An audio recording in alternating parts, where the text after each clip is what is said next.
You're looking at Coeur d'Alene, Idaho, where an active manhunt is underway right now for a shooter or shooters that shot at firefighters who were called to a brush fire there in that area, the Canfield Mountain area, which is a rural, rugged biking, hiking type of area there. There were 2 firefighters that were killed. There are other casualties. There are people still fighting for their lives. And like I said, that manhunt still underway. Joining us now, Josh Schirdard, former SWAT commander, SWAT sniper, Burner Law Enforcement Director. Sir, thank you for joining us. A very active situation. They are looking for an individual or individuals. What is going on right now? How will they catch this person or these people? Yeah, obviously the main goal here is to stop the killing, to neutralize the shooter or shooters in this particular situation, so that we can then get in and start evacuating people, start actually fighting that fire. But the issue that we're going to have here is underestimating, the opponent, underestimating the shooter and these shooters. As a SWAT sniper for a long time, I look at this from a different angle than I think most people do, and it's from the angle of the shooter. How would I be engaging police and first responders to be most effective, depending on what my motive is? And what we're assuming here, and unfortunately what a lot of people assume, is that we have some sort of technological and tactical advantage over these shooters, when that may not very well be the case.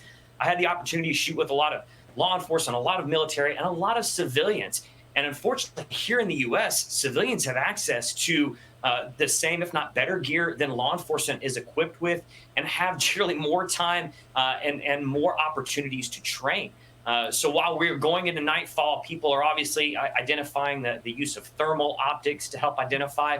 The thermal shielding is commercially available off the shelf at your local Bass Pro.